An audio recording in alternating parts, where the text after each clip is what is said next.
ada pertanyaan, bagaimana sih Coach sebenarnya cara untuk menjadi seorang pramugari? Bagaimana caranya? Yuk, kita bahas.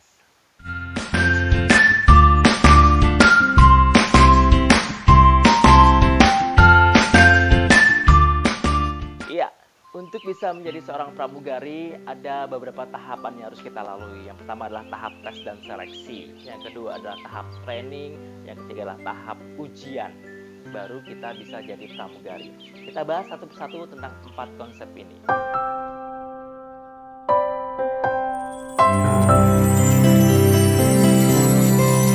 Ya, yang pertama adalah ikut tes dan seleksinya dulu.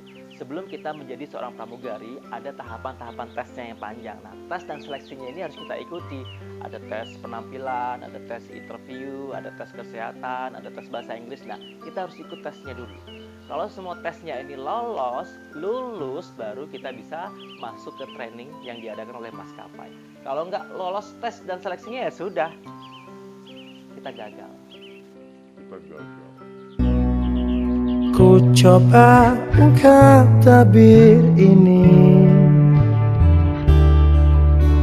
kisah antara kau dan aku.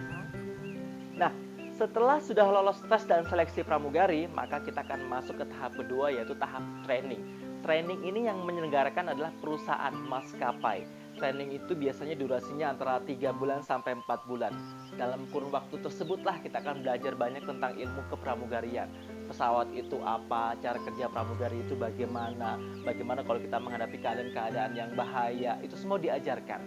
Training selesai, baru nanti ada ujiannya.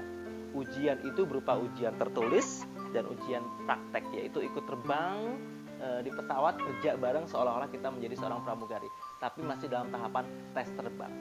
Ujiannya lulus, tes prakteknya lulus, baru kita bisa jadi pramugari, mendapatkan yang namanya lisensi atau istilahnya adalah Flight Attendant Certificate, FAC. Kalau kita sudah mendapatkan FAC itu, kita sudah bisa disebut sebagai seorang pramugari yang sah. Dibayar tunai.